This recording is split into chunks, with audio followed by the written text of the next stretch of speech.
வணக்கம். செல்வகுமாரின் இடி மின்னல் ஐஸ் கட்டி மழை ஆய்வறிக்கை 2026 மார்ச் 17 செவ்வாய்க்கிழமை அதிகாலை நிலவர ஆய்வறிக்கை. அதிகாரப்பூர்வ வானிலை அறிக்கைக்கு இந்திய வானிலை ஆராய்ச்சித்துறை அறிக்கையை பார்க்கவும். ஏற்கனவே ஒரு அறிக்கை வழங்கப்பட்டிருக்கிற நிலையில இந்த அறிக்கையில இடி மின்னல் எங்கே அதிகமாக இருக்கும்?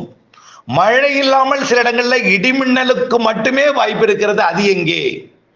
லேசான மழை பெய்தாலும் அங்கே ஆழங்கட்டி ஐஸ் கட்டி மழை பொழிய வாய்ப்பு இருக்கிறது, அது எங்கே என்பது இந்த அறிக்கையில பார்க்க போகிறோம். இன்றைய மழை அனைத்து மாவட்டங்களுக்கும் கடலோரம் தவிர்த்து பிற உள்பகுதிகள் எல்லாமே வரும். கடலோரம் நெருங்கும் இடிமின்னல் தஞ்சாவூர் மாவட்ட, திருச்சி மாவட்ட எல்லை பகுதி வரைக்கும், அரியலூர் பெரம்பலூர் மாவட்ட எல்லை பகுதி வரைக்கும், கடலூர் மாவட்ட மேற்கு பகுதி, திருவண்ணாமலை, திருப்பத்தூர், வேலூர் மாவட்டம் வரைக்கும் இன்றைக்கு இடிமின்னல் வரும், மழையும் வரும். சில இடங்களிலே காற்றுடன் மழை வரும். அது எங்க வந்தாலும் மழை இருக்கு, காற்று மழைக்கு முன்னாடி ஒரு காற்று இருக்கும்.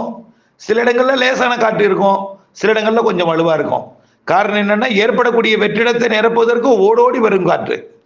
ஆனால் காற்று ரொம்ப நேரம் இருக்காது, டக்குன்னு நின்னும், உடனே மழை வந்துடும். சில இடங்கள்ல காற்று இல்லாமல் மேலிருந்து இறங்கக்கூடிய ஐஸ் கட்டி மழை, அதாவது மேற்கிலிருந்து கிழக்கு நோக்கி வந்தால் அது ஐஸ் கட்டி இருக்காது.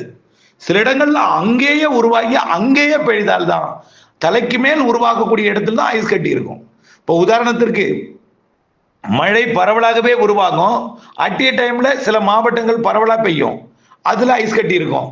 சில நேரங்களில் ஒரு இடத்துல உருவாகி அது இன்னொரு மாவட்டத்தை நோக்கி முன்னேறும் பொழுது அதுல பெருசா ஐஸ் இருக்காது, குறைவாக இருக்கும். புரியுதுங்களா? ஆக எங்கே எப்படி இருக்கும் என்பதை இன்றைக்கு பார்ப்போம்.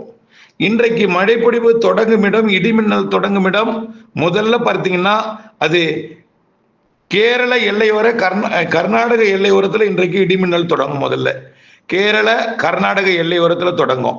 பெரும்பாலும் தென் மாவட்டங்கள்லையும் அங்கங்கே தொடங்கும். தென் மாவட்டங்கள்ல கூட ஐஸ் கட்டி மழைக்கு வாய்ப்பு இருக்கு, ஆனால் பெருசா இருக்காது. அந்த கோவில்பட்டி, விருதுநகர் ஐஸ் கட்டி இல்லைன்னா கூட பெருந்தூரலா விடும், அதாவது பெரிய பெரிய துருளா விடும். வர்ற வழியிலேயே அது மெல்ட் ஆகி பெரிய துருளா விடும், அவ்வளவுதான். ஐஸா இல்லாம பெருந்தூரலா விடும்.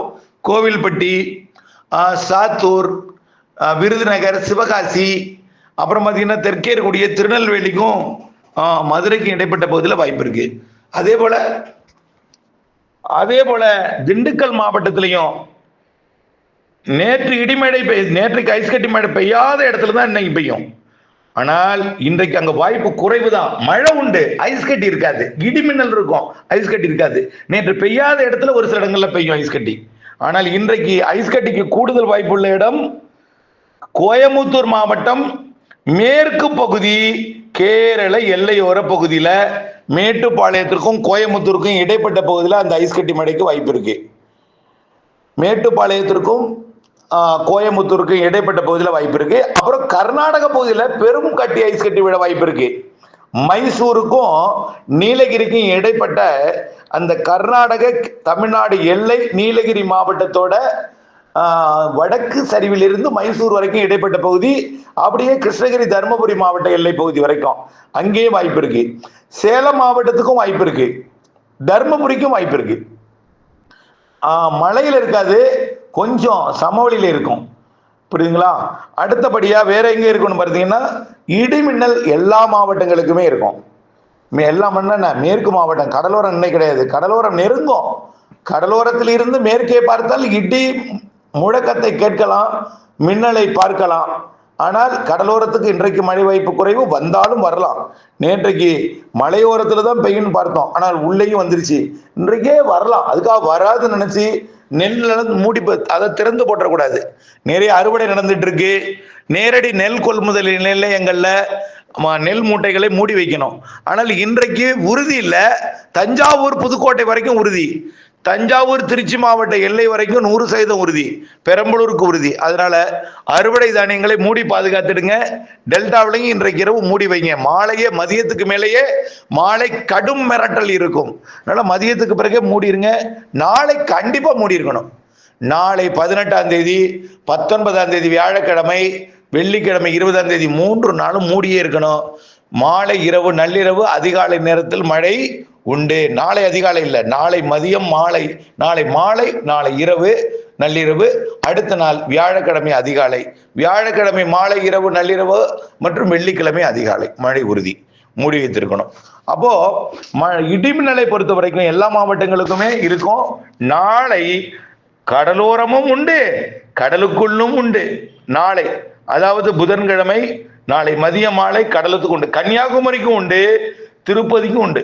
ஆக ஒட்டுமொத்த தமிழ்நாடு தென்கோடி தொடங்கி ஆந்திர பகுதி, திருப்பதி, அதையும் தாண்டி மழை இருக்கணும். அது தெலுங்கானா, ஒடிசா, மேற்கு வங்கம், வடகிழக்கு மாநிலங்களோட அருணாச்சல பிரதேசம் வரைக்கும் மழை உண்டு, இமயமலை வரைக்கும் உண்டு. இதுல மகாராஷ்டிராவோட உள்பகுதி மட்டும் கொஞ்சம் குறைவா இருக்கும். பாக்கி எல்லாமே. நாளை 18ஆம் தேதி இடிமின்னல் மற்றும் ஆலங்கட்டி மழை எங்க வாய்ப்பு அதிகம்னு பார்த்தீங்கன்னா, சேலம், திருச்சி, நாமக்கல், தர்மபுரி, சேலம், திருச்சி, நாமக்கல், புதுக்கோட்டை, திண்டுக்கல், கரூர், இந்த இடைப்பட்ட பகுதி கொஞ்சம் இடிமின்னலுக்கும் வாய்ப்பு. மழை பெய்யாத இடத்துக்கு ஐஸ் கட்டி மழையும் வாய்ப்பு இருக்கு. திருச்சி, நாமக்கல், பெரம்பலூருக்கும் உண்டு. ஆனா பெரம்பலூர்ல ஐஸ் கட்டி மழை பெருசா பெய்யாது, இடிமின்னல் தாக்கம் அதிகமா இருக்கும். உள்ளே தான் இருக்கும், உள்ளே. அதாவது சேலம், நாமக்கல், ஈரோடு, ஈரோட்லையும் கர்நாடக எல்லையோரம், கிருஷ்ணகிரி, தருமபுரியோட கர்நாடக எல்லையோரம், சேலம் மற்றும் அப்படியே கோயம்புத்தூர் மாவட்டத்தோட வடக்கு பகுதி, திருப்பூர், இந்த பகுதி மட்டும் வாய்ப்பு கூடுதல் ஆலங்கட்டி மழைக்கு. தென் மாவட்டங்களையும் ஒரு சில இடங்கள்ல வாய்ப்பு இருக்கு. ஆனால் ரொம்ப பெருசா கட்டியா இருக்காது, கொஞ்சம் மெல்ட் ஆகி பெருந்தூரலா விடும். இடி மின்னல் அதிகமா இருக்கும் எல்லா மாவட்டங்களுக்குமே. நாளை திருச்சியிலிருந்து வரக்கூடிய அந்த இடி மின்னல் அப்படியே கடலோரத்துக்கு நாளை இரவு நள்ளிரவிலே கடும் இடி மின்னலுடன் மழைப்பொழிவை கொடுக்கும். அடுத்தது 19ஆம் தேதி வியாழக்கிழமையும் மீண்டும் இடிமின்னல்.